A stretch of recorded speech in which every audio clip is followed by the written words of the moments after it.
पीले दांत वाली बहू। रंजना कभी ब्रश नहीं करती थी।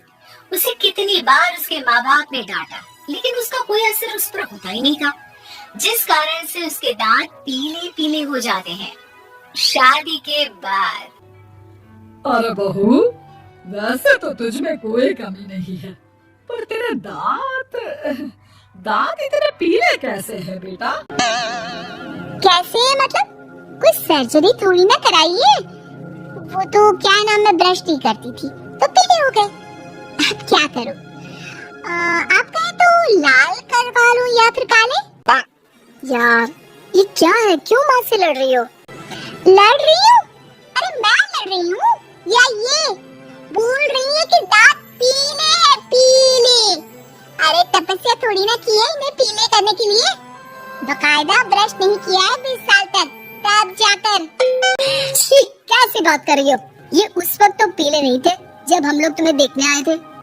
अरे तब साफ करवा लिया होगा डेंटिस्ट के पास जाकर।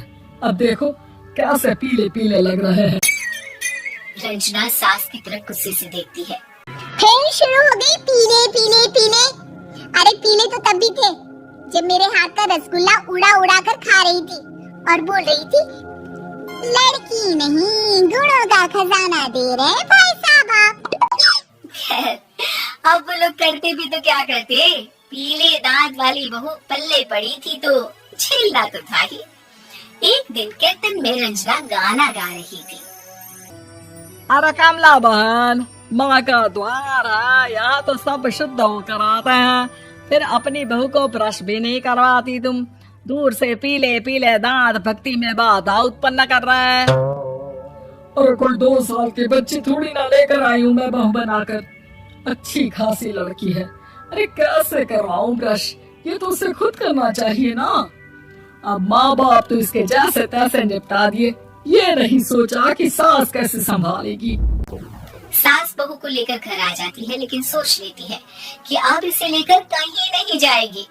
अगले रोज बहू कहती है, अरे क्या हो गया, मंदिर नहीं जाना क्या? कीर्तन का वक्त हो रहा है। मेरी मधुर वाणी से कान्हा जी जागते हैं और सोते हैं। आप तो जानती है ना उनकी भक्ति में कितना मन लगता है मेरा।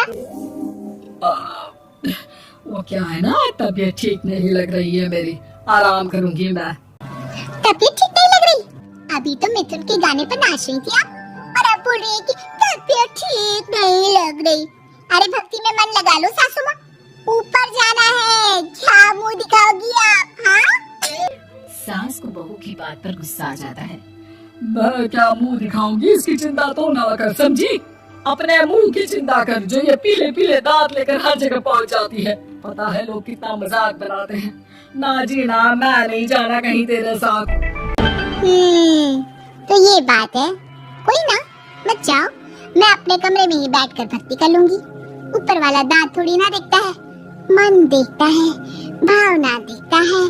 और अरे बस, तू सब कुछ दिखा, बस ये सफेद चमकदार दांत ना दिखाना किसी को, है? जा यहाँ से। बहू को सास की बात का कोई फर्क नहीं पड़ता, वो तो जैसी थी वैसी ही रह जाती है। सुबह नहाकर किचन में खाना बनाना, फिर खाना खाना, कीर्तन भजन करना और सो जाना। एक दिन, माँ जी मैं सहेली के घर जा रही हूँ, शाम को लेट आऊंगी। हाँ, तो जाना, मैंने कौन सा तेरी आरती करनी है घर पर बैठकर। रंजना सहेली के घर जाती है, जहाँ वो पार्टी में जाने की तैयारी कर रही होती है। अरे शिखा, कहाँ जाने की तैयारी कर रही है? मैं गलत वक्त पर आ गई क्या? अरे नहीं यार, उल्टा सही वक्त पर आ गया। मैंने ये साड़ी और ज्वेलरी निकाली है यार, शाम को इनके ऑफिस की एक पार्टी में जाना है। बताना कैसा लग रहा है ये सब? नहीं यार, इस ड्रेस के साथ तो वो वाली ज्वेलरी अच्छी लगेगी। हाँ सही बोल रही है, मैंने ध्यान ही नहीं दिया। वैसे तो हमेशा से मस्त फैशन सेंस रखती है, तो बड़ा जाती होगी ना पति के साथ पार्टी में। रंजना कुछ नहीं बोलती, बस सोचती है कि यार काश ये बात सही हो जाती, पर मैं क्यों नहीं जाती पार्टी में? क्या इन लोगों की कोई पार्टी होती नहीं होगी? रंजना घर आती है और रात में पति से सवाल करती है। एक बात बताइए, आप मुझे किसी पार्टी में क्यों नहीं ले जाते? क्या आपके यहाँ ऑफिस में पार्टी नहीं होती? पति बेचारा क्या कहता कि दांत पीले हैं तुम्हारे इसलिए। अरे कोई पार्टी होती नहीं हम लोगों के ऑफिस में, तो कहाँ से लेकर जाऊँ? और मार्केट, मॉल, कहीं वीकेंड घूमना, कहीं तो अरे यार सारे हफ्ते में एक छुट्टी मिलती है, तो सोचता हूँ कि आराम ही कर लूँ। क्यों? रंजना मन मार के रह जाती है। पहले कभी सास के साथ मंदिर जाया करती थी, लेकिन वो भी सास ने ले जाना बंद कर दिया। घर बैठी बैठी रंजना बोर हो जाती है। तभी उसे आइडिया आता है और वो मायके जाने का सोचती है। सासू माँ, 2 दिनों के लिए मम्मी के घर जा रही हूँ। अच्छा ठीक है, आराम से जा। और हाँ, माँ से कुछ अच्छी आदत सीख कर आना कि कैसे शरीर के हर भाग की तरह दांतों की सफाई भी जरूरी होती है, समझी? शुरू हो गई ना आप? वो लोग आपकी तरह नहीं है कि छोटी छोटी बात का बतंगड़ बना दे। उन लोगों के लिए मैं मायने रखती हूँ, ना कि मेरे पीले पीले दांत। रंजना माँ को बिना बताए उन लोगों को सरप्राइज देती है, लेकिन जैसे ही वो दरवाजे पर पहुँचती है, अंदर देखती है कि घर वाले कहीं जा रहे होते हैं। अब माँ, काश रंजना दीदी के दांतों वाली प्रॉब्लम नहीं होती तो वो भी हम लोगों के साथ चलती ना बुआ जी की बेटी की शादी में।